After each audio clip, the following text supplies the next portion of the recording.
All right, what's up, everybody? Welcome back to another episode of Greetings from the Garden State, powered by the New Jersey Lottery. I'm your host, Mike Ham. We are here at the American Dream ERC. I almost said the word you're not supposed to say about American Dream Mall in East Rutherford, New Jersey. Entertainment complex. It's not a mall. Exactly, it's not a mall, but we are here, and we love coming out here. I did get lost, admittedly, but that's okay. I just had to get my steps in today. But we're here at the New Jersey Hall of Fame with Steve Edwards and Bryan Blaney. Guys, welcome to the show. Thanks for having us. Nice to meet you, Mike. Thanks for coming in. Yeah. And by the way, and I meant to tell you this before, when we're giving directions to the place, stare at the theme park, turn around, and look up at the top of the escalator. Yeah. And you're there. That's where I went wrong. I went up the escalator right at a lot A, and we just started walking. Yeah. But listen, it's good for me. I was just telling Bryan, Movement is medicine. he asked if I needed something, and I was like, yeah, a bottle of water, because I am fat and out of shape. Got a wedding coming in October, so I gotta, Well, there you go. I gotta fix it. You come visit us, yeah. Right. Once a week, just once a week, but then I'll learn, and then I'll just come the most efficient way. But whatever. So we're here at the New Jersey Hall of Fame, which is very exciting, because I came here before you guys officially opened, did a little walkthrough with you, Bryan, which was really cool. And there's like a lot of cool things happening around the Hall of Fame that aren't just here, but I do want to take it back to like a little bit of the history of the Hall of Fame. So maybe Steve, you can kind of take us through when the Hall of Fame was put together. We started this journey in 2002, believe it or not. The idea was born 2002. And then the state legislature created legislation. We created a law around the Hall of Fame back in 2004. And then I don't know what the hell we did for 4 years. I look back, I'm like, holy mackerel, man. Yeah. 4 years went by before we had our first induction ceremony in 2008. And then it was just, it's taken forever to get to the museum part of it.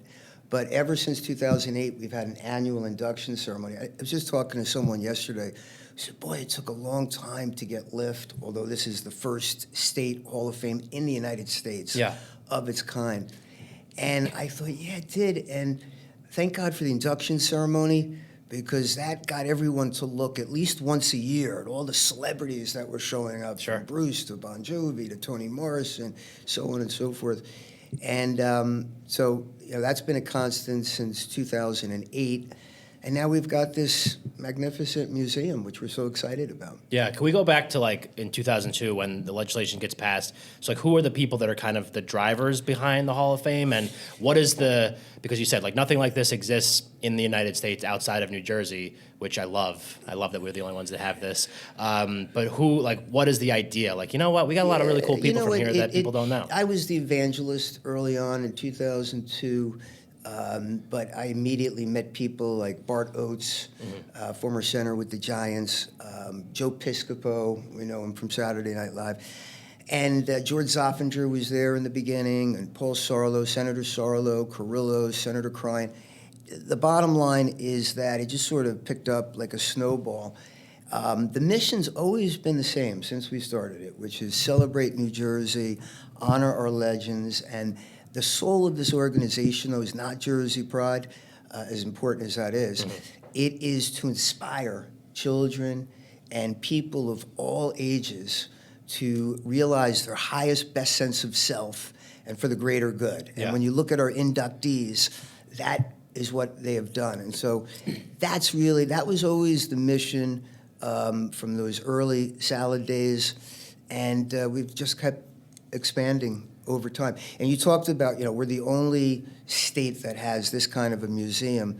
When we first started, one of the first things I did was fly out to South Dakota, Chamberlain, South Dakota, because South Dakota, believe it or not, had the most mature state Hall of Fame concept that dated back to the 1970s. And really, it was them. Alabama and South Carolina has small little things, not really. We were like the next one to create a Hall of Fame. And then California saw a story in the New York Times about us starting the Hall of Fame. And Maria Shriver and Governor Schwarzenegger started the California Hall of Fame, and we helped them along the way. And so, but we're still one of only 4 states in the United States that have a state Hall of Fame. Yeah. And can we talk about maybe like like I'm a baseball. We were just talking about baseball before, and I'm a baseball guy. And I remember in my dad's office, he had a picture of like the inaugural Baseball Hall of Fame class, and it was like Babe Ruth, Connie Mack, Honus Wagner. There's some others that I'm going to forget. And can we talk about maybe the inaugural class, and when you're putting a concept like this together, and you want to put a group in that is going to kind of be like the bell toll for everything that's kind of coming with the Hall of Fame? Can we talk about how important that inaugural class was? Yeah, I mean, so where do you start? We've had so much greatness over the years, but I think we started with a lot of logical people. And I want to take you back to the first ceremony at the NJPAC, 2008. I'm standing next to Senator Cory Booker. I think he had just become a senator back then, or he was about to, and his jaw dropped, and I was so proud. What we did at the beginning of the ceremony was what we called the dramatic lineup. You know, nobody knew, are these guys going to pull this off? Who's really going to be on the stage? Sure. And the light hit the stage, and General Schwarzkopf was there saluting the crowd. And then we went from General Schwarzkopf to Toni Morrison, Nobel Peace Prize winner. Then we went to Yogi Berra, Buzz Aldrin. That's not a We bad went lineup. to all on the same stage, right? And the light keeps popping on each one of them. You know, the B-list. And then and Nancy Sinatra representing Frank Sinatra, and the grandson of Vince Lombardi, and one incredible person after the other. And then, of course, people were figuring out who was the last one standing, and Bruce, they started to chant, and it was Bruce Springsteen. And I think that moment kind of solidified us, okay, this is real. But as a friend of mine said, he goes, you're going to have to do it a second time, and they're going to say it was an accident. Yeah, right. I'm sorry, the first time is an accident, the second time is a coincidence. Yeah. He said, you're going to have to do it 3 times, and that's the charm. Yeah. So maybe that's what happened, but that was a great night. I'll never forget. Because I think, like you said, that's how, like, you get the buy-in, at least initially, but then, over time, like, making sure that it kind of has legs. And that's what I like about the Hall of Fame, because obviously, I mean, you mentioned a bunch of, obviously General Schwarzkopf and Yogi Berra and Bruce Springsteen and all these people, but there's a lot of different criteria of how someone can get into the New Jersey Hall of Fame. Like, it's not just celebrities. While there are a lot of celebrities in the Hall of Fame, there's people that have done like incredible things, and those are even like kind of brought out in some of the exhibits that you have here, which we can finally get Bryan in the conversation after this answer. But can we talk a little bit about the importance of that to make sure that it's a well-rounded Hall of Fame? So we were very, very careful when we started the Hall of Fame that this would not become the sports, the athlete Hall of Fame and entertainers. We wanted to make sure that it was all walks of life. And so we created all kinds of categories, 15 different fields of interest. And that was super important, and it still is, that every year we put out a balanced class because most people are not going to become a professional athlete. They're not going to become Bruce Springsteen. And that's not what makes this world great. What makes this world great is when we have such balanced people, greatness from all walks of life, just productive people that living fulfilled lives and giving back for the greater good. And that's what makes this world go around. It's what I believe is going to make this world go to the next level in a positive way, is everyone self-respecting each other, but self-respecting themselves, and lifting one another. Sure. And that's the theme, and I'll let Bryan chime in too, but the Solus organization is a concept called Arete. It is ancient Greek wisdom that Plato, Aristotle, and Socrates sort of referred to as the essence of life. What it essentially means, there's a lot of interpretations, but what it essentially means is the act of actualizing your highest and best sense of self with a moral excellence of character and for the greater good. That is what the ancient Greek philosophers said. We're starting civilization, man. We've got to remind everyone, everyone's a part of this journey. Yeah. And I think, sadly, I think the world got away from that. It became too much about net worth and likes on Facebook and Instagram, and not enough of lifting one another, respecting one another. So anyway, that's what we're trying to do on a daily basis. And it ain't easy, but it's, my baseball analogy, if the Yankees were going to come back and win in the playoffs, the announcer said they were going to have to grind it out one at-bat at a time, one day at a time. and stick with it for the long term. And Yeah. you can get very far in this world if you follow that That's model. true. You know? Yeah. We talk a little bit about kind of like the way that the exhibits are kind of set up, and it's not just like, I mean, we're here. Let's just talk about the exhibit that we're in right now. Sure. Because I think we probably should have done that at the beginning, but that's okay. But then we'll kind of go through the rest of them, and then we're going to talk a little bit about the space and how it got started and all that. But what is this place? Sure. And then how the rest of them kind of fall in line. Sure. So the New Jersey Hall of Fame at American Dream is basically, our entertainment and learning center. And the whole point of this space is to really be the embodiment of the initial mission of the Hall of Fame. So, the Hall of Fame itself is the source of inspiration. And this is sort of the channel through which we give that inspiration to the world. So we have 8 or 9 permanent exhibitions, depending on who you talk to and how we group them. But the space that we're in right now is actually our late night Jersey TV studio. And what's actually really cool about this is the experience is really meant to help the guests to the space find that hero. So we have these, over 250 inductees into the space in the Hall of Fame, and the purpose of this space is to help them to connect with that one person that they can sort of use as their inspiration or their roadmap to success.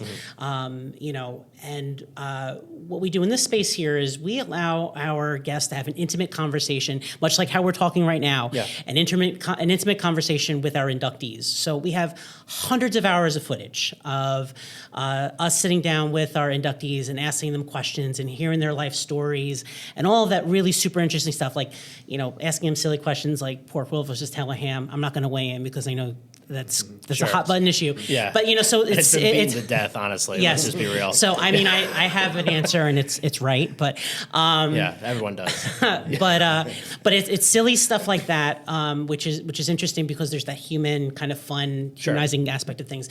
But then there's sort of the words of wisdom and those pearls of wisdom that our inductees share. So right where I'm sitting, there's typically a life-size hologram of our inductees, and as people come into the space, they have an opportunity to select, a couple questions that they like to ask them from the pre-selected list. But what's really great about it is you're able to look at them right in the eye. So it's very different than watching an interview on TV, on your phone or computer. Like, it's just very, very different. Yeah. The way that the sound system is in this space, it really feels like the person is in the room with you having that conversation.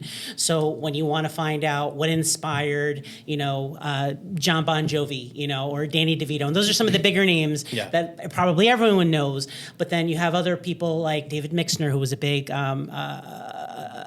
advocate in the LGBTQ community, or I'm trying to think of like some people that may not know, but like Judy Blume is in the space, a famous author, and to have that conversation with them and kind of find out like their life story, what drives them, and then silly stuff about like pork roll and Taylor ham, like it really helps you to really connect with those people and say like, hey, that's someone that looks like me, talks like me, sounds like me, like I might actually be able to follow that path. Yeah, totally. Yeah. And I want to echo something that Bryan's saying. It's so critical. If there's one takeaway, whoever's watching this, whoever's listening to it, if there's one takeaway from this podcast interview today, it's that if you want to realize your American dream, your human dream, you absolutely can, just like our inductees did. You're probably not going to do it, though, unless you find a hero or heroes and their wisdom. The wisdom's out there. It's here. It's also on YouTube. It's in libraries. It's your next door neighbor who may be your hero, and can give you wisdom. Yeah. But you're probably going to need a hero, and you're going to probably need the wisdom, and then the rest is the elbow grease, and you got to stick with it for the long term. But I think people lose sight of that, and it is just my view. I don't want to preach, but if you want to live a fulfilled life, if you want to, when you die, have as little regrets as possible, you're probably going to have to live your life on purpose. Oh, for sure. If you're not, you're just meandering around. Yeah, and we're going to go down that road right now, just because you brought it up. So when we're talking about the people, like you said, 250 or so inductees here in the Hall of Fame, but the way that the Hall of Fame operates now is like you can nominate your own hero, everyday heroes, right? And I think that kind of goes off of what you're saying. It's like, it's bigger than just the people that are, the names, One of the things that I'm really proud about this space, and kudos to Steve and the team that came before me that kind of helped to really shape this space. One of our exhibitions is called Everyday Heroes. It's one of the 8 exhibits that we have here.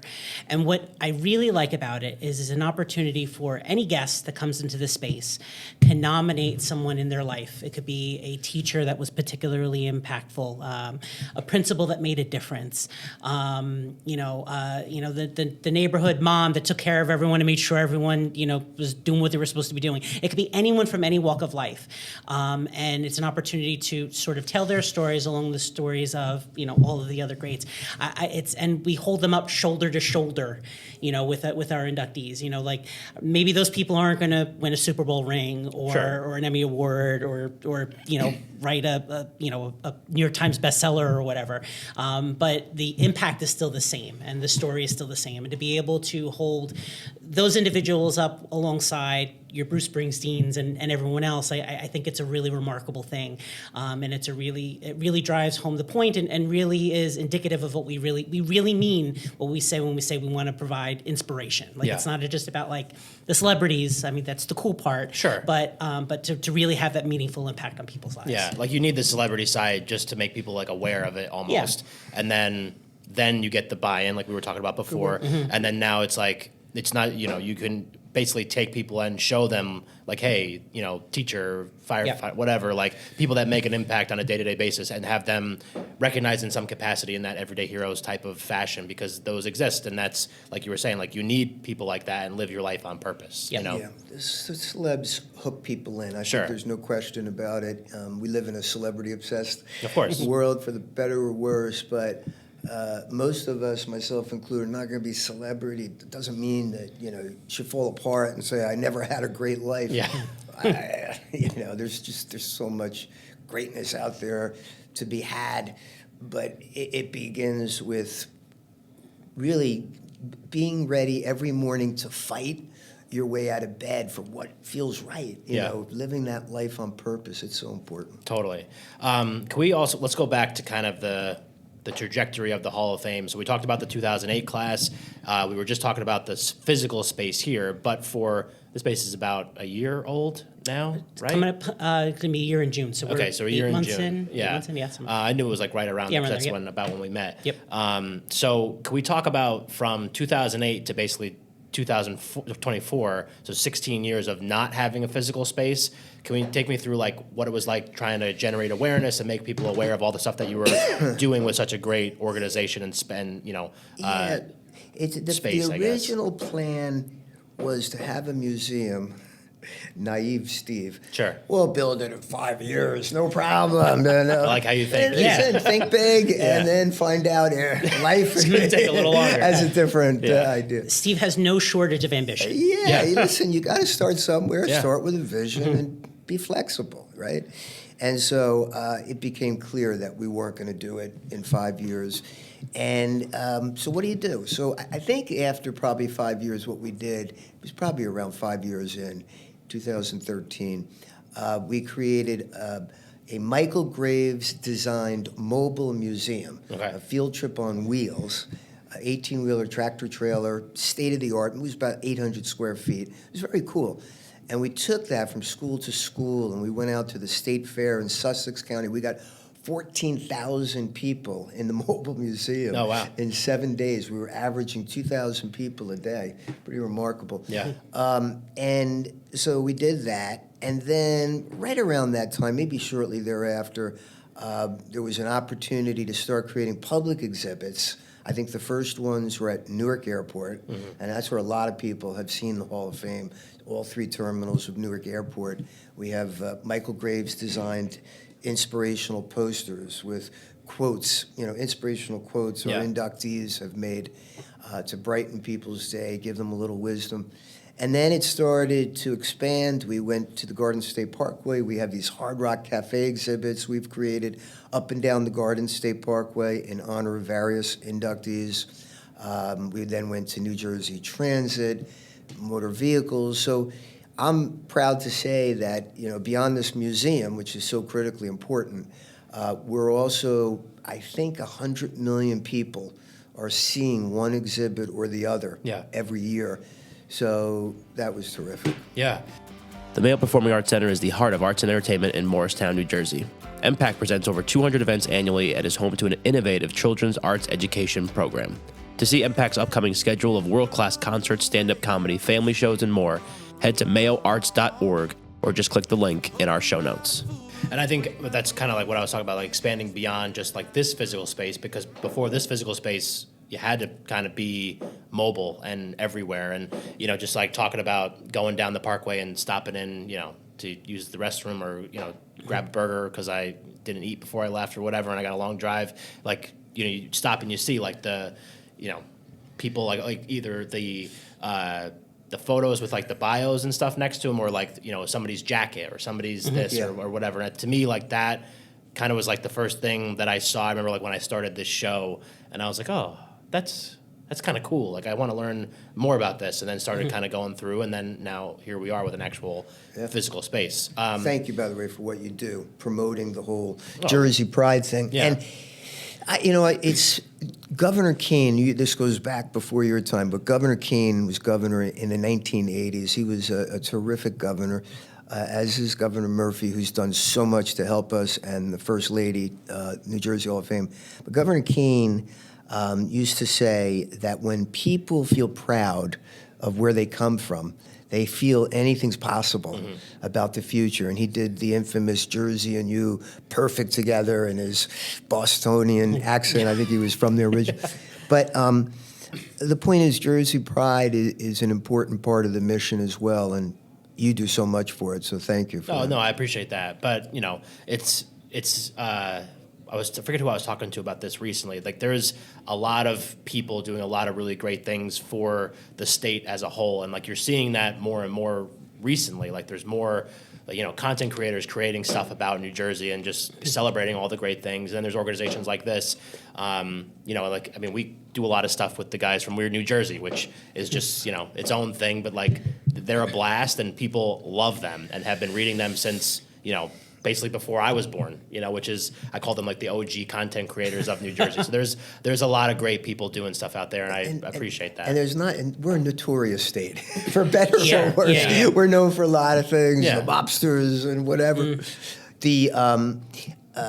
But when Bruce came to the inaugural ceremony and he started to make his speech, he's like, I got the letter saying you've been inducted into the New Jersey Hall of Fame. And the first thing I thought is, does Connecticut have a Hall of Fame? Does New York have a Hall of Fame? Maybe they feel they don't need one. but he was funny about that. And then I read Edison, Einstein. My mother is going to love that part. There are not many states, I think, that could pull this off. New Jersey Hall of Fame, or a state Hall of Fame. Like New Jersey could pull it off. And I'm glad to hear you're running into all these other people, Weird New Jersey and so many others that are promoting the state. I think it was something else the Governor Keane said, rising tide lifts all boats, man. It helps, Yeah, 100%. Okay, so we talked about what was going on, the mobile Hall of Fame, the little spots like at the airport, at the rest stops all over the place. This vision that you had in basically 2008 to be done in 5 years is now becoming a reality. You find this space to use, and kind of take me through, like, obviously without getting into like the nitty gritty of what you wanted this space to be for people that were going to come in and actually like witness what the vision was, 16 years prior to that. So one of the reasons why it took so long is we wanted to find the right location. And Bryan is an expert. He used to be with Liberty Science Center and so many other museums and organizations. He will tell you that, you have to find the right location as a starting point, okay? There were a lot of cities that tried to recruit us to come, and they were all terrific cities, but we just didn't feel the foot traffic was there. Yeah. And that's the operative phrase. And so we found, this location. We're adjacent to DreamWorks Water Park, Nickelodeon Universal Theme Park. For us, it was sort of like the center of the universe. So that's why we chose this location. And, in terms, my hope is this. I'll take it to the level of my daughters. I have a 12 and a 16-year-old daughter. What I hope, more and more, we're going to see field trips coming through. They've already began. What I hope is, we want them to come and go on the simulator, which is next to the Model T that Henry Ford gifted to Thomas Edison. I mean, talk about a rare artifact. It's right here on display. And we want them to go on the Fly Me to the Moon exhibit. It's a 4D motion ride, and you feel like you're going off to the moon, and it moves around, and water splashing at you. All of that is fun stuff. And so that's great. And we have a karaoke stage where we want people to get up, sing with holograms with people like Wycliffe Jean, If I Were President, and Gloria Gaynor, I Will Survive. But most people aren't going to become, including my daughters, an astronaut or world famous singer. What I hope. You don't know that. You never know that, but never know. They've told me they don't want to, so I know it. Okay. But we have this Wall of Fame, which is the center attraction, and where we showcase all the inductees. What I hope is young kids, including my daughters, will really start to look at this wall, not one visit, but go back to our website and come back here over and over. Who is my hero? It goes back to what I said. Yeah. And that this place will ignite a passion. I mean, I know from my life, because there were years where I was just about making money, paying bills. That's a shitty way to go through life, and you're not going to be happy. Yeah. You're just not. I'm sorry to preach, but you're not. But when you have a passion for something, you can't wait to get out of bed. Or there are mornings, I'd rather not get out of bed. I'm tired, it's cold, whatever, but okay, this is why I'm doing it. So igniting passions within people. Yeah. Because I really believe everyone can find a purpose that they're passionate about. Sure. Do you see that on a day-to-day basis? Because, I mean, being open for 8 months now, and you've had field trips, you've had stuff come through, so you must have seen, people kind of like see the light bulb turn on. Absolutely. So I've been in the museum world for a little over 2 decades, and I've seen a lot of people interact with a lot of different experiences, and I can say, hands down, I have never seen the types of engagements and aha moments in a space the way that I have seen here. I don't want to say 100%, but I would say 99.98% of the people that come into our space really walk away saying, wow, that was so cool. I was never expecting anything like that.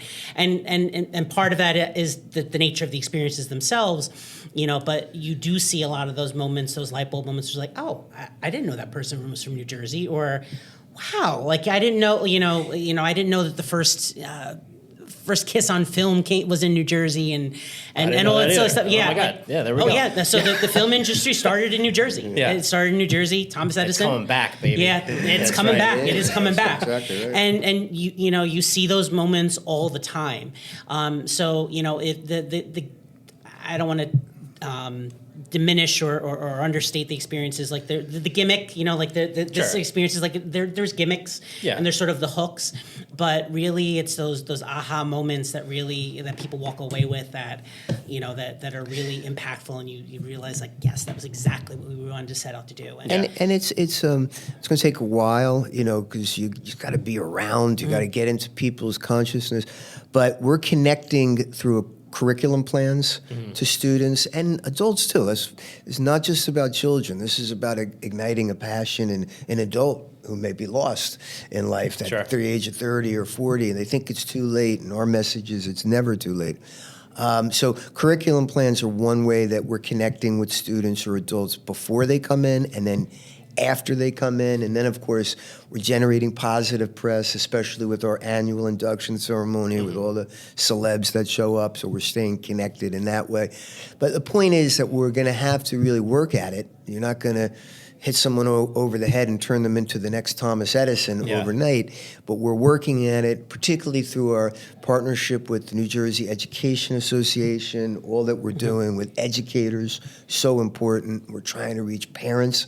They play such a critical role. But the last thing I want to say on this subject is I think Bryan and the staff would agree.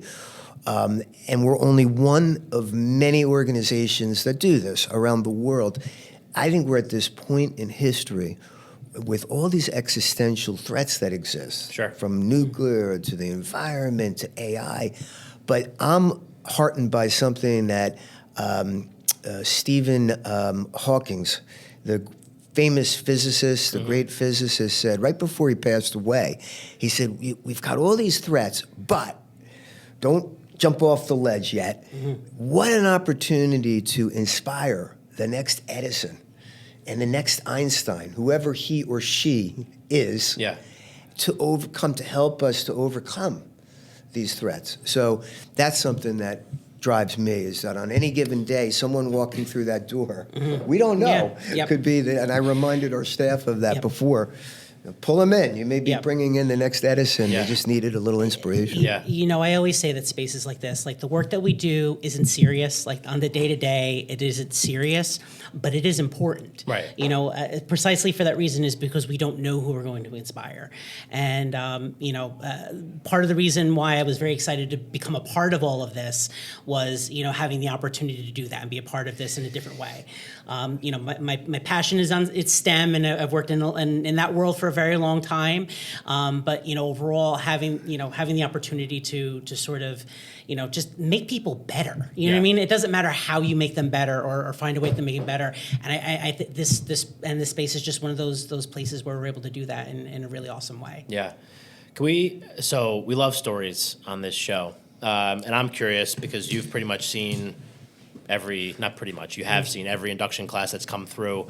And I would imagine that you've met all of them, or at least the ones that are, you know, were still with us at the time of their induction.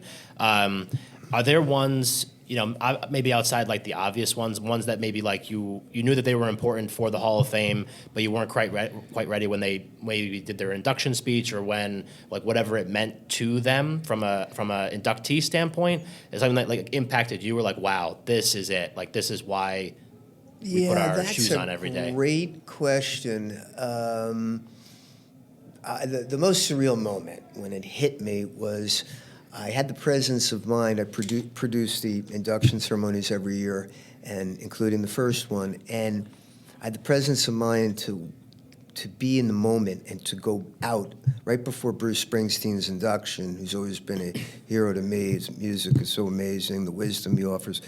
And I went out to the audience because I wanted to enjoy it the way the audience was enjoying it. Yeah. And first thing I did is I looked to see the faces were watching. It was Danny DeVito was on the stage to induct Bruce. And so I kind of was like, wow, man, this is really happening. People are watching Danny, listening to every word he says. And Danny actually put it in perspective best when he said, hey, Bruce, you can get another Grammy, you can get an Oscar, but there's only one state Hall of Fame that you could ever be inducted into. And that made me feel good.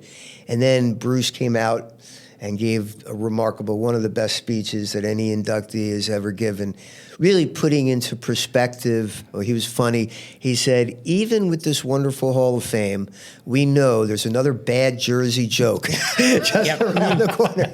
So I thought, all right, he's grounding us. That's cool. Yeah, right. Yeah. But he went on to talk about who New Jerseyans are, you know, stuck between Philly and Manhattan, and having the chip on the shoulder, something to prove. I thought he did a great job encapsulating what it was like, you know, to be a New Jerseyan. We're unique in that regard. But there's been so many great speeches. Every year, people are so humbled. I'm always moved by how humble they are. Jerry Eisenberg, the sports columnist, said, I'm in 15 Halls of Fame. Yours is the most important. It takes him back to his youth, growing up in Newark. And he made it in the eyes of his mom and dad that he's there in the same Hall of Fame with Edison and Einstein. Yeah. But some others... Writing about what he loves, you know? And he living did. With that purpose, you know what I mean? That's right. He's so passionate about what he does. But... there have been a lot of great speeches that stand out. Jason Alexander gave such a humorous one and a funny one. That induction ceremony was taking too long, so the first thing he did was throw me as the producer under the bus. So maybe you move the podium a little bit, I don't know, maybe a little bit stage left, a little less movement. Yeah. But he went on to talk about growing up in New Jersey. That was terrific. Dick Vitale, the legendary sports announcer, basketball, did it so passionate, talking about New Jersey and his parents and doing what you love for a living. Brian Williams gave a very funny speech. Bruce inducted him that year. And there's been just so many. Yeah. You know? And what I like about it too, and like we were joking off mic that you don't live in Jersey currently, but you love Jersey, and that's why you do this. But what I also like about it, people have asked me, just because we've been doing this show now for 3.5 years. So Yep. we've done, this is going to wind up being like 160 something episodes. The prerequisite is not necessarily that you're like from New Jersey, it's that you have a deep connection to the people and So the let me places explain here. that. And by the way, in the Yeah. interest of full disclosure, Sure. I spent COVID in New Jersey. I have a house down in Long well, Beach yeah, Island. I have my offices in Woodbridge. Because I I've want to spent expose you more on money this, on you know. Easy Pass than Yeah. anyone out there in your podcast I don't know land. about that. Okay, but we do have an apartment in New Yeah. York as well. What was the question? Well, I was talking got about how, like, lost. for us, it's not necessarily a prerequisite that you're from Oh yeah, New Jersey so originally. yeah, so you have to have Yeah. lived here for at least 5 years. At least 5 years. And what we did, the few halls of fame that are out there, we noticed that in their bylaws, it said if you lived any portion of your life. So, I mean, somebody could have been here for 1 year. Like Sure. Paul Simon, the musician, famous musician, was born in Newark, but his family moved out like Yeah. 3 months later. He's Right. not a Jersey guy. Probably be awkward for him to Yeah. induct him. So we decided, well, let's have the strictest criteria so that nobody could be cynical about who we're inducting. Sure. And so 5 years or greater is the criteria. Yeah. Well, because I remember I listened to The Fan a lot, and I heard you with Evan and Tiki, because Tiki's obviously like someone that Tiki Barber played with the Giants and then has made Jersey his home. Yes. Really, since his playing career till now. And he's not from here. Is he from Virginia, right? He's from Virginia, and I'm always like very impressed when somebody, Tony Bennett, for example, is from New York. Yeah. I think Long Island, something like that. But he moved to Jersey, and he raised his family here, and he was here for 30 years. Yeah. So we inducted him. I Right. mean, that's a great story. That counts. That counts. And, We'll claim you exactly 100%. right. Yeah. And Tiki, same thing, born and raised in Virginia, but he came to play with the Giants, and then he stayed. And he made the point on air that day. He says, I'm so proud of the state when I see the posters, when I come in at Newark Airport. And I said, okay, if you're that proud, let's change it to New Jersey Giants. And Yeah. he has no say in that. But Sure. it's the New York Giants. Yeah. So, okay, we're here. We're talking about the Hall of Fame. We've gone through the history. We've gone through what's happening now. Like we talked about the space. What's next? Like what is on the horizon? Like you said, Steve is a man with ample ambition. So kind of like, what are you hoping to see for the Hall of Fame? What are you hoping to see it grow to, do, all that kind of stuff? So what I would say, Yeah. and Steve, please feel free to disagree. I feel that the space that we have right now, I think it is a beautiful space, beautiful experiences, but we really need to get people here. I don't think that. How to say it? So I feel that the spaces we need people to come and experience what's going on here, and and making it a place that is not necessarily just where you're coming to see an exhibit. Like it's a place where things are happening and it's Yeah. alive and programming and helping to support the communities. And I know that sounds like a lot of buzzwords and stuff like that. Sure. But it's to use this space as sort of like the jumping off point place for really fulfilling the greater mission. So, you know, where we are right now and where this Entertainment and Learning Center is today and where it is, 5 years from now, I think it's going to be very, very, very different. Yeah. The exhibits might be here. Maybe some of them will be changed out. But really, we want this space to be sort of like a hub of inspiration. And again, I know I keep saying that, but it's really to kind of, that evolution, the next step of where we're going to be. Right. So, and it is, it's a process.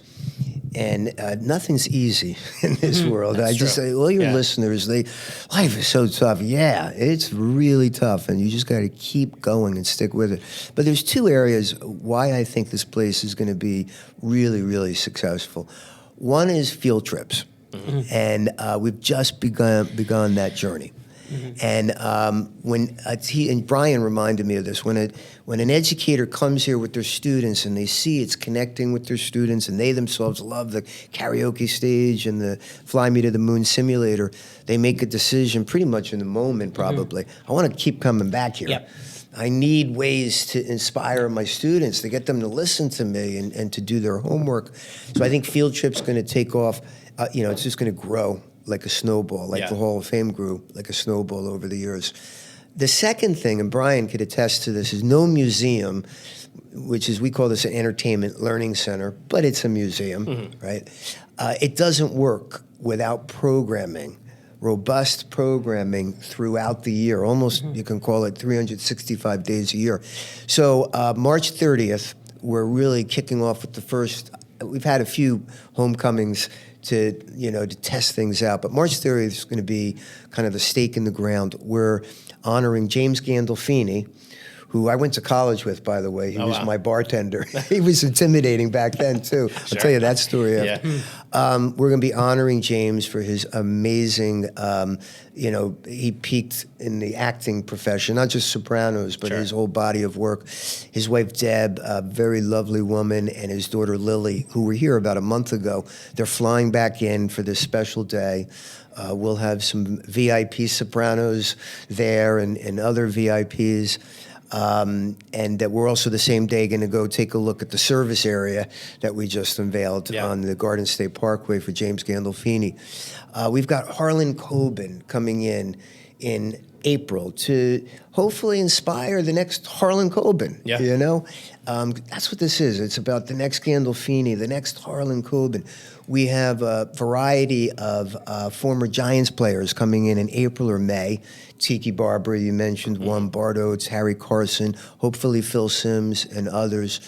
We're going to keep having these VIP-centric, these celeb-centric programs that I think will bring more and more people out. They're open to the public. You can meet these people. And I think that's going to help us become more and more successful. Yeah. And I know we mentioned some of the people that are involved and everything, but I know that there's partners and people, like organizations, that have been really supportive of the Hall of Fame. So I want to make sure before we kind of wrap this up that we do touch on them. Go for it. We have, first of all, the state of New Jersey. Starting with Governor Murphy, First Lady Tammy Murphy, Senator Nick Scutari, Senator Joe Cryan. We've got Senator Degnan's been so helpful. Once you start mentioning names, then you get Senator Paul Sarlo. That's why I wanted him to So say the this. state of New Jersey has been, the entire legislature, so instrumental in lifting this thing. Hackensack Meridian, Bob Garrett and his angels that got us through COVID, along with Barnabas Barnabas is another sponsor, but Hackensack Meridian's a lead sponsor. PSC&G, a major sponsor, and then we've got so many others too. I won't remember all their names. PNC, Horizon Blue Cross Blue Shield. Well, now that you started, Yeah, you no, gotta I remember started. all of that. If I started talking, I gotta have Steve, that list in front of me I next would have time. never had that down. But your listeners hopefully will come here and they'll see right on the main wall next to the Wall of Fame our beloved sponsors who make this possible. Yeah, because I mean that's how things go. Well, this has been amazing, and I really appreciate you guys giving me some time and chatting with me for a little bit, and I appreciate everything that you do with the Hall of Fame, because as one Jersey lover to others, I think this is a great place that more people need to know about, and then whatever we can do on our end to kind of help promote that, we're in for it. Awesome, so you're always welcome here. Thank you. I appreciate that. So before we wrap it up, I do want to make sure that if we can give people links, social handles, where would you go to do that? So our social handles are all over the place, but our website is njhof.org, or njhalloffame.org, either one works. Our social handles, you find us on Instagram, New Jersey Hall of Fame spelled out. I believe our TikTok is also the same. We're revamping our social content. There's going to be a lot of really fun stuff there to kind of give you a sense of what we're all about here. But that's that's where you can find us. Absolutely. And we'll make sure we put all those in the show notes. Yep. People just go click them, check it out, come out, visit at American Dream. Steve, Bryan, thank you so much for everything and for doing this with us today. Thank Great. you for Thank your you so much, passion, Mike. We really appreciate it. Absolutely. Yeah, for sure. Okay, those links will be in the show notes along with greetingsfromtheGardenState.com, where you can get all of our other episodes that we've done over the last, like I said earlier in the episode, 3.5 years.